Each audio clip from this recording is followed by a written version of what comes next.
It's no secret, film has gotten ridiculously expensive. And if you're not developing and scanning your own, well, that's extra cost too. But what if there was another way? Let's find out.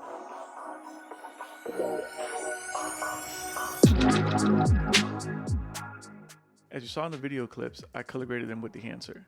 Dehancer is a film emulation software that's designed as a plugin for a variety of different editing softwares to emulate film. They have meticulously gone through every step possible to get you to that point where you can color grade in a way to present your footage as if it would film. Now, there are slight differences because nothing can beat the analog feel of actually using a film camera. However, if you're just looking for that look without having to spend a crazy amount of money on film and developing it, then this is 100% the best way to go.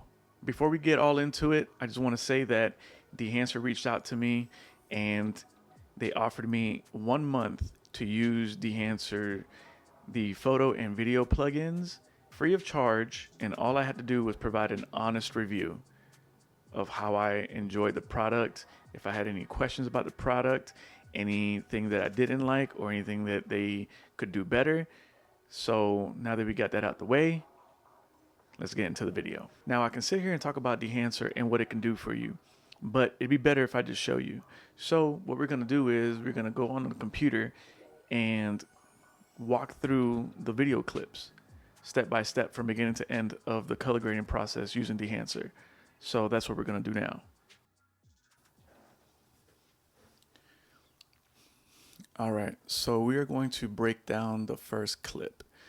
So the first thing that I did was I created an adjustment clip.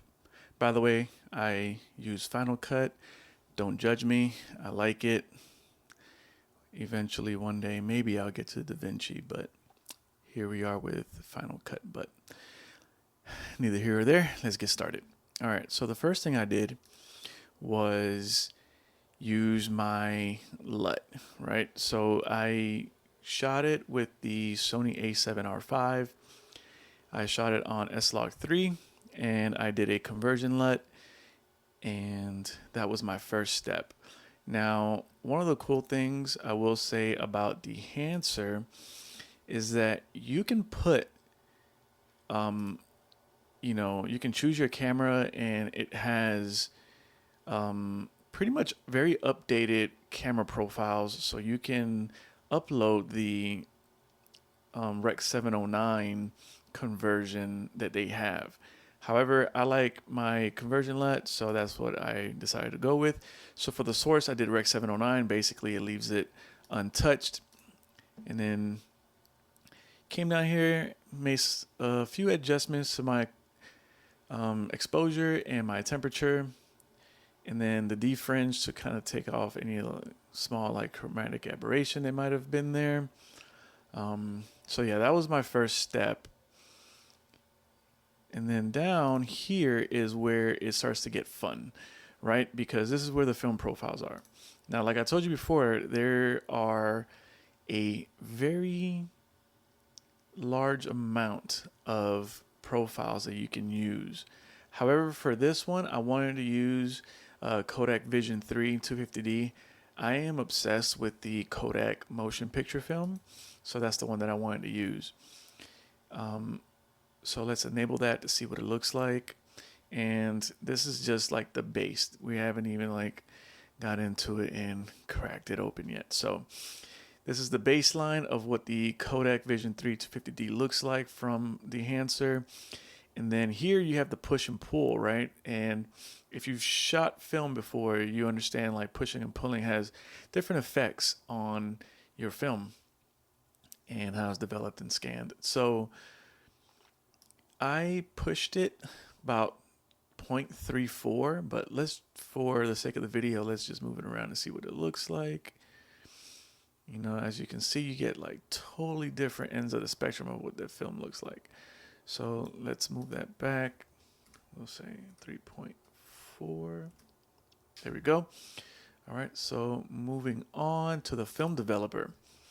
Now this is where I added my contrast, made some color changes to kind of boost the colors and get some more saturation in there. So we're gonna go ahead and enable that.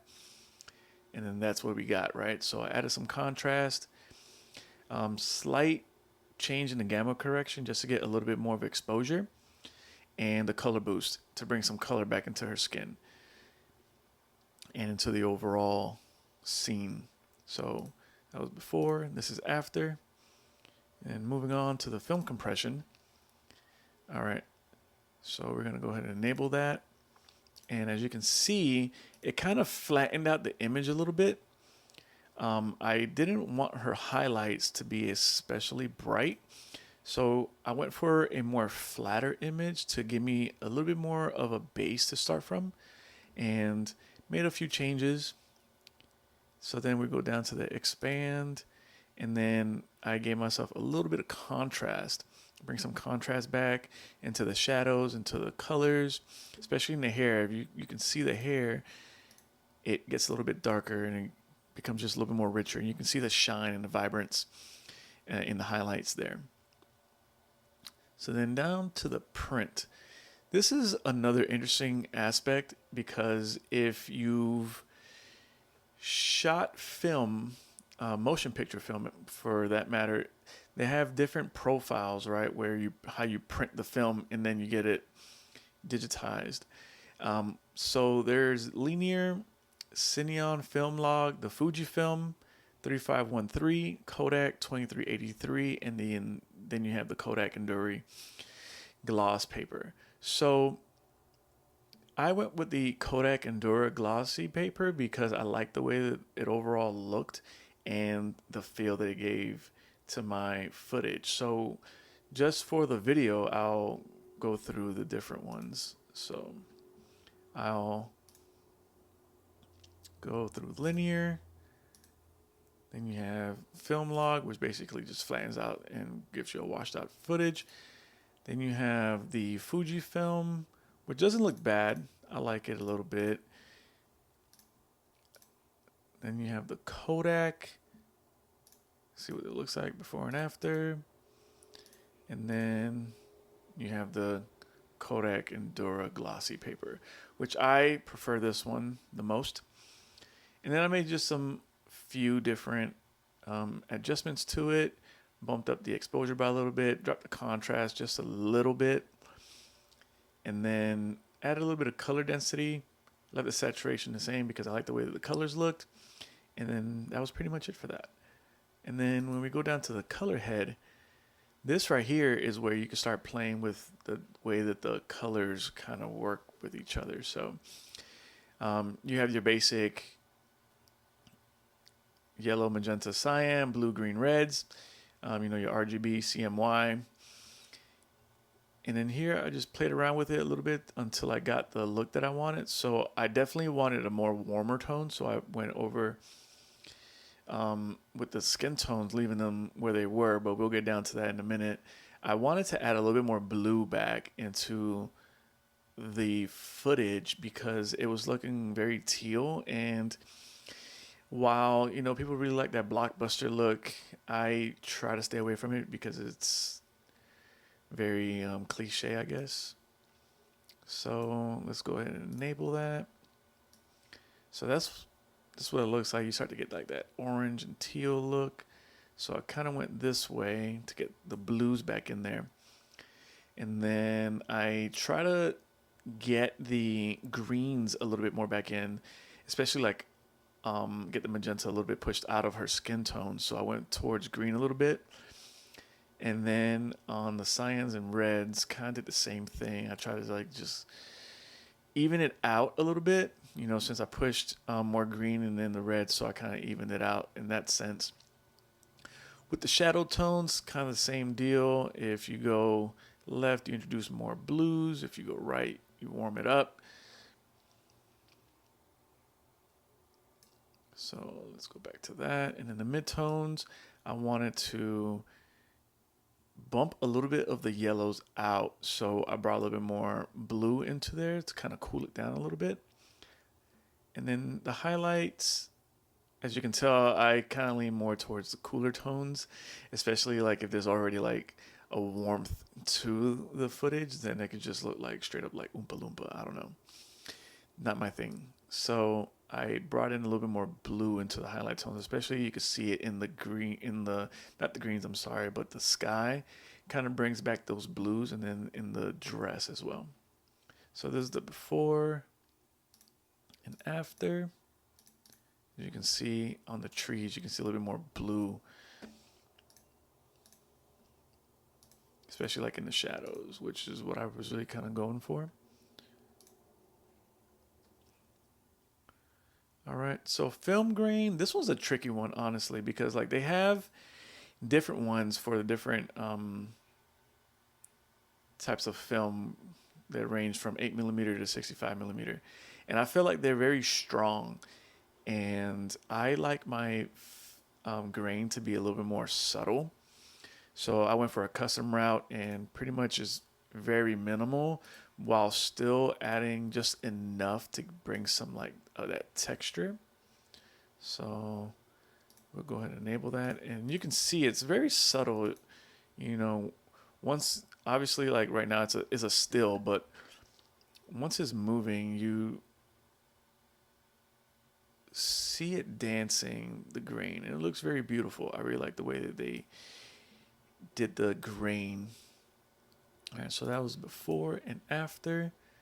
You know, halation, I didn't use halation for this because I didn't want to get that effect on my video, so I did not use it. However, for the sake of the video, I will enable it, and you can see in the highlights where the halation starts to act up. Kind of gave it a ethereal kind of vibe. Just really wasn't going for that look for this video. However, for the bloom is where I really loved it because it kind of softened the highlights, you know, kind of dropped the contrast just a little bit, especially like in the shadows. I really like that. Kind of gave it that really dreamy vibe that I was going for. Not so much with halation, but definitely the bloom. Damage, I didn't use any film damage simply because I just didn't want any particles and stuff like that in my footage, so I didn't use it. So let's go back to fit it. Okay. Film breath, I didn't use it for the simple fact I didn't want anything to kind of disrupt the way the flow of the footage. Same thing with the gate weave. I didn't want anything to like bounce back and forth like that, so left that alone. Overscan is a very stylistic thing, and you know, I see its use cases, you know, especially if you want to sell that nostalgic film aesthetic, especially like 8mm, 60mm type of vibe. You know, you get the film sprockets on the side, you have different options. You have like your Super 8s, you have your standard Super 16, you know, so on and so forth, which are really cool. I would definitely use this for like reels and stuff like that. That would probably be aces for reels, but definitely not for this video. Vignette, I used a little bit. It was ever so slightly, honestly, but I wanted to kind of darken the edges just a little bit.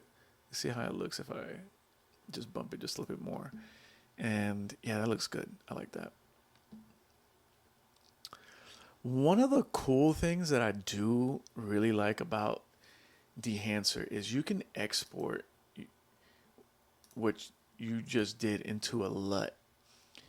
So basically, you can use it as a monitoring LUT. You know, if you use, you know, an external monitor, or if your camera supports LUTs, then essentially you have your own color grade that you created using Dehancer, you know, as a reference tool when you're out there in the field. You don't have to wait until you come back and try to play with it. You kind of already have an idea of what your footage is going to look like. So that's a really cool feature that Dehancer has. And that was about it as far as what I did for this clip. So I will play it from beginning to end of what that looks like. Boom. You have your before, after, before, after. I think it turned out really nice. All right, we're going to move on to the next clip.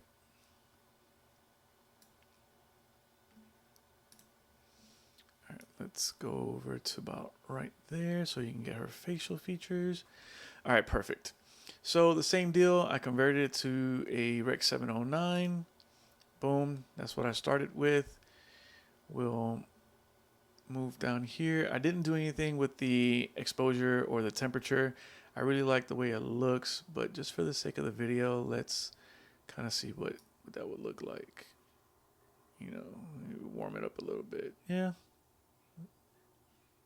Kind of bring that there a little bit. Let's see. Maybe right there. That's perfect. All right, cool. So let's move on. And be real quick about this because I already broke down the last video and all the features. So we'll go down here to the Kodak Gold. And it basically just kind of does washed out everything I just did. But that's, you got to break it down to build it up here. All right, so we went to the film developer, which was magic, the vibrancy, and it was very punchy. The film compression to kind of drop the highlights a little bit, kind of flatten it out. All right, and we enabled that, give it a little bit more contrast. Go down to the print. I love what that did there. It really brought down the contrast. Really punchy. Yeah, I was going for a more punchier look with this one. All right, perfect.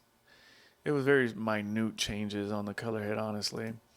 Same thing with the film grain. I made my own custom, so that way I'm not crushing it with a bunch of grain. All right, the bloom. Same thing, my own custom, very subtle. I didn't want to do anything crazy. I didn't do any film damage or film breath or any of those other things. I did use a little bit of vignette though. And I could actually bump that up a little bit. All right, cool. That looks really good. And that was it for that one.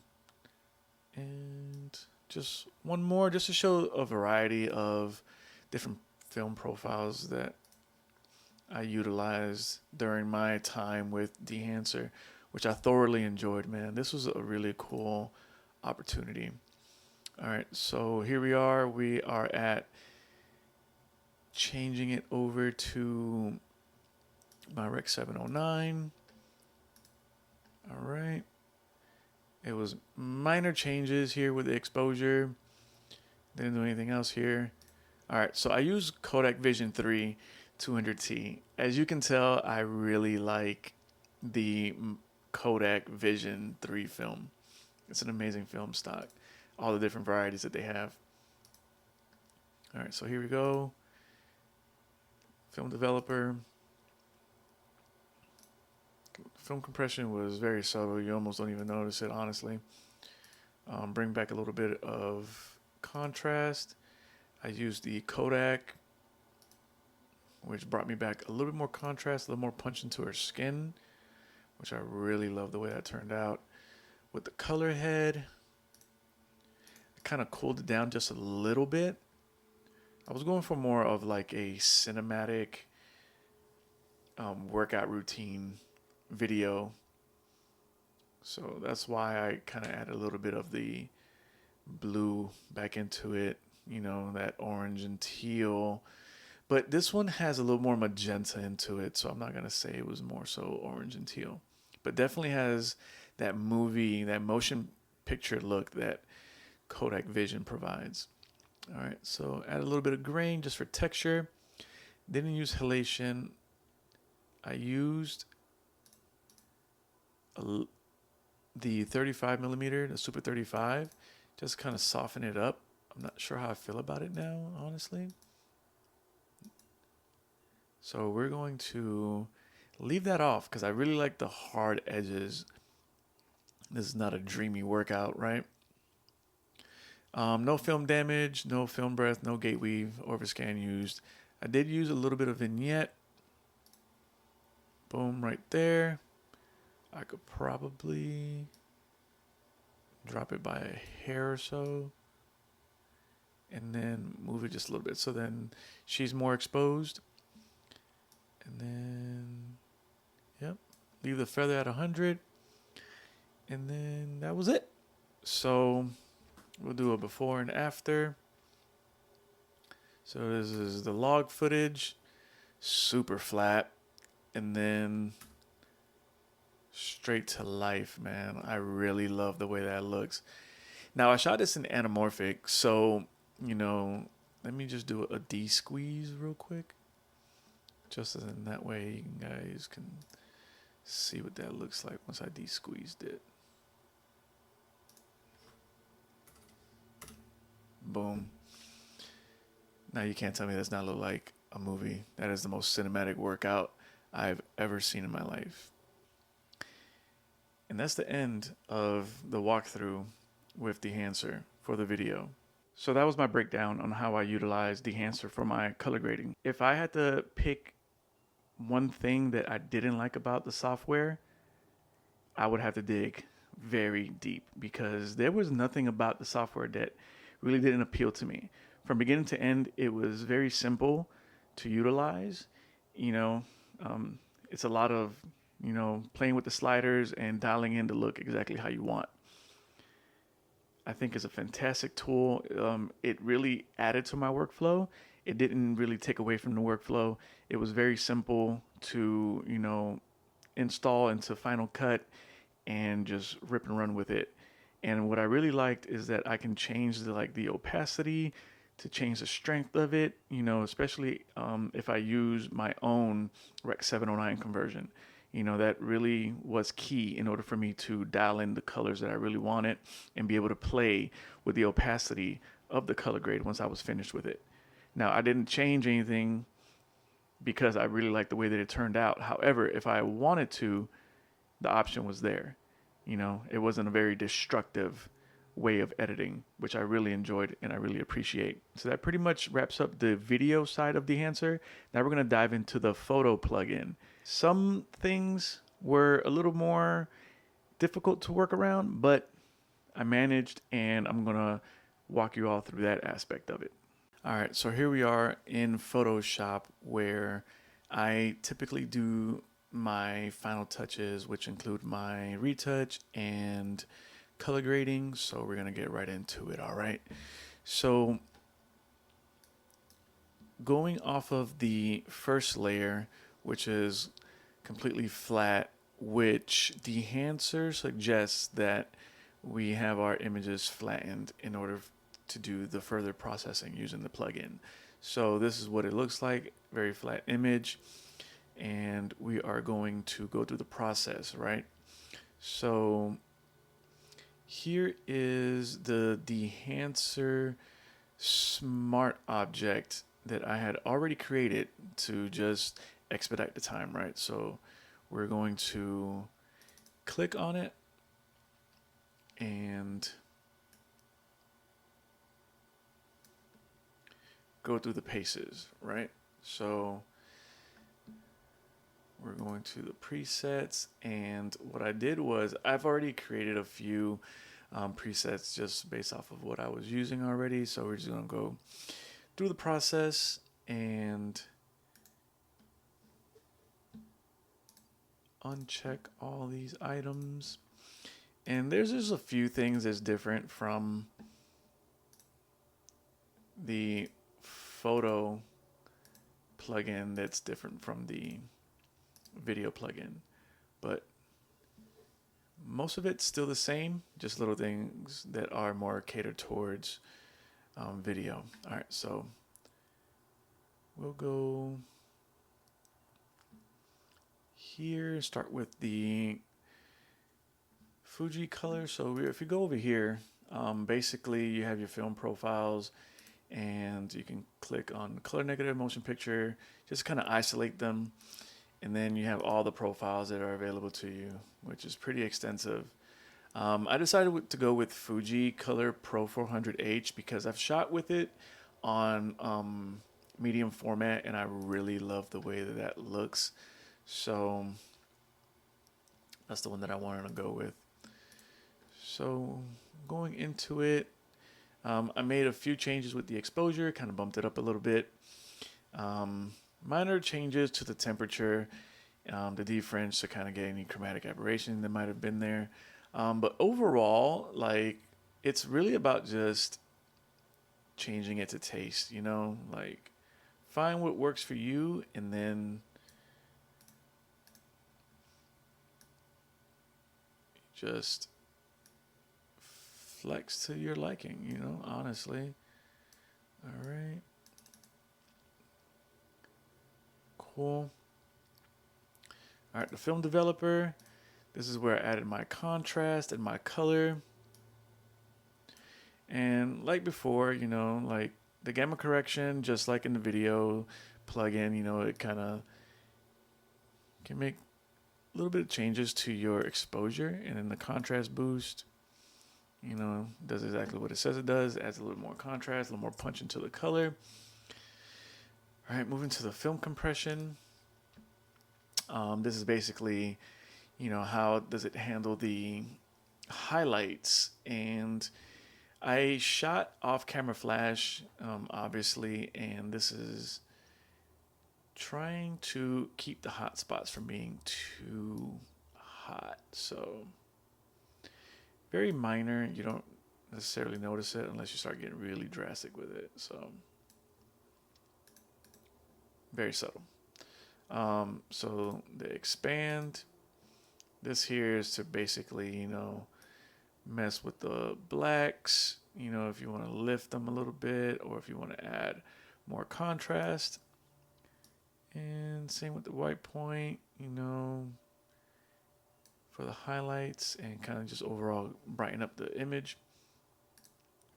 All right, so the print, just like before, you know, it does the different aspects for it. You know, you have your linear, log, Fujifilm, which has that really green look to it. Then you have your Kodak that kind of brings a little more magenta. And then Kodak, which kind of gives it more of a natural look to me. As far as I can tell, I like the way that it looks.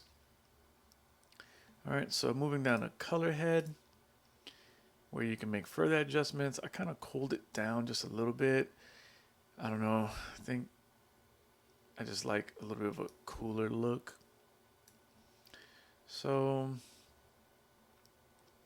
boom, you can mess with it. Same as the video, you know, just move it around, see how you like things and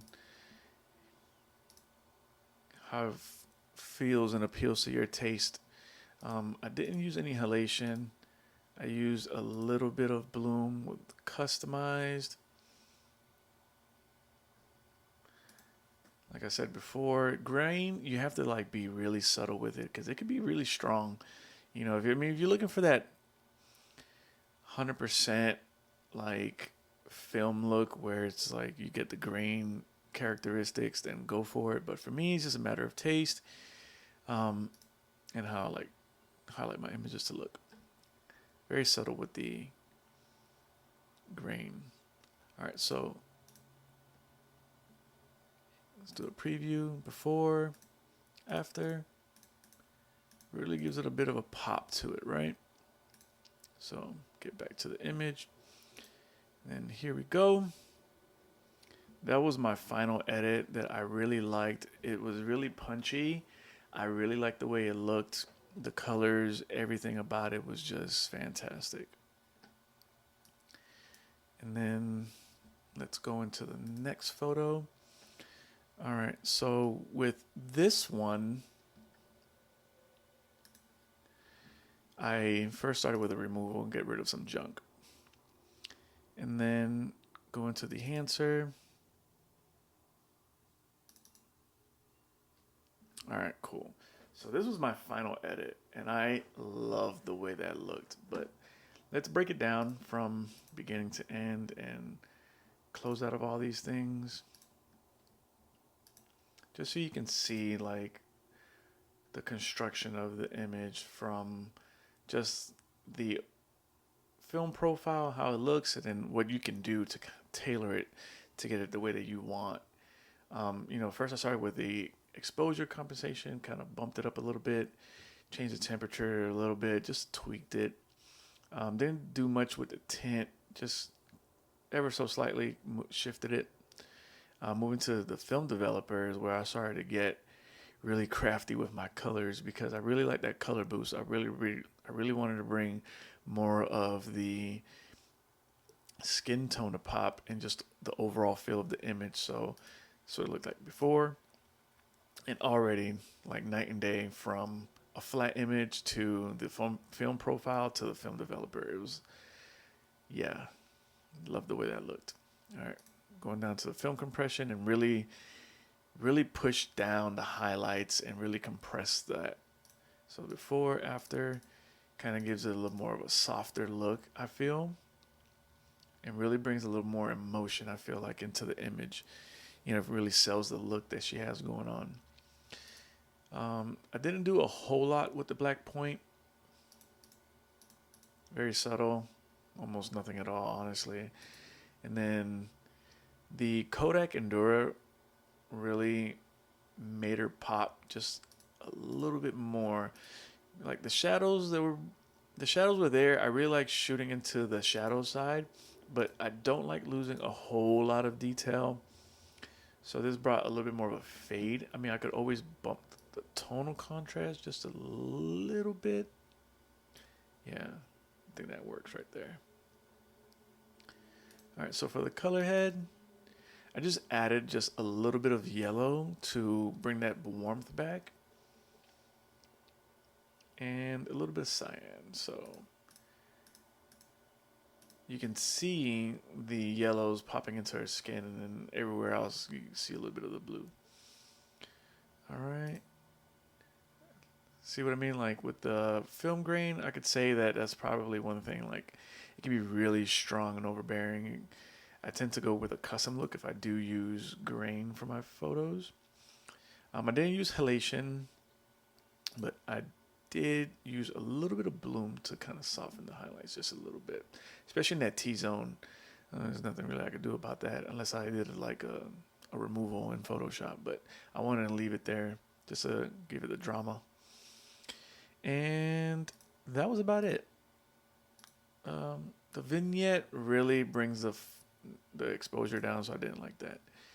So cool. That's how I got this image. So before, after, love that. Very solid. I love the way that turned out. So that wraps it up for the walkthrough on the photo plugin from Dehancer. Absolutely love it. Now let's get back over there and let's wrap this video up. So that was basically the rundown on how I edit using Dehancer for photo. The only thing that I can say about Dehancer for the photo plugin is that if you're using editing software like Lightroom Classic or Capture One, it can be a very destructive way of editing, and it has some limitations, but I do not believe it is a fault of Dehancer. It's just the nature of those editing softwares.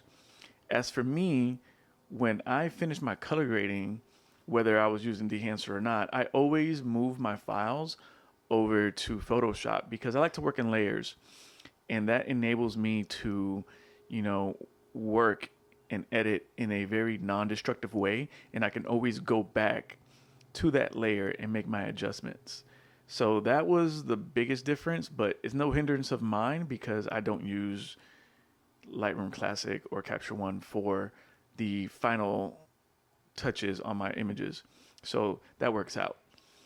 Another thing that I really appreciate is the fact that you can save your presets and essentially you can plug them into the next edit. Now, there is no way of batch editing, but there are workarounds. If you're familiar with Photoshop, you can create actions, and that really simplifies the editing process if you want to do kind of like a pseudo style of batch processing, because you can just create the action, you know, create a layer, convert it to a smart object, hit the action, let it do its thing, and voila, there. You don't have to jump back into Dehancer unless you want to make further changes. Then it's there. You know, it's very non-destructive. You can go back in, and then once you finish and you press OK on Dehancer, it sends you back to Photoshop. And then if you want to play with the opacity, then it's there. It's available. It's non-destructive. You can go back in, tweak it however you want, wrap it up, send it. Everyone's happy. Go to bed early. And I appreciate that aspect of it. There's also other different ways that I have used Dehancer for batch processing, where I would create the smart object from a layer, and then I would do the edit using Dehancer. And then once I finish that, I have the other image, and I would create a layer, convert it into a smart object, drag the Dehancer object onto the next image, and it's there. It can lengthen your workflow just a little bit, but once you dial it in, it's not a big deal. You know, it's just a matter of taste and preference. For me, didn't bother me at all. But yeah, that was my only gripe with Dehancer on the photo plugin aspect of things. So if that's something that's kind of a deal breaker for you, totally get it. Everyone's different. Everyone's workflow doesn't operate the same. And that's just the nature of creativity in anything in life, honestly. So what are my overall thoughts on Dehancer for the video and the photo plugin? I think they're an amazing tool. It increased my workflow tenfold. It sped up my color grading because it already kind of provided a look, and I just took it to the next step in order to just finalize it. And I really appreciate that.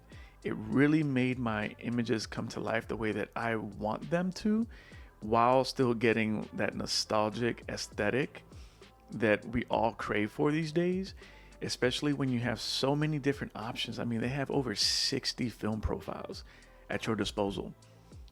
Do you know how much that would cost in film to develop and scan, to use an absorbent amount of film? Like, that is ridiculous. And to, you know, going through the price plans that they have, which, mind you, I do have a discount that's going to be listed down below, 10%. So if you're really interested in using Dehancer, trust me, it's going to make your editing like chef's kiss, man. Like, really enjoyed it. Thank you to the folks over at Dehancer for providing me the opportunity to use your plugin and to review it. Also, I appreciate you all for letting me give honest feedback. I 100% am on board with brands and companies that want positive feedback in order for them to perfect their product. Truly appreciate it, and I will catch you all on the next one. Peace.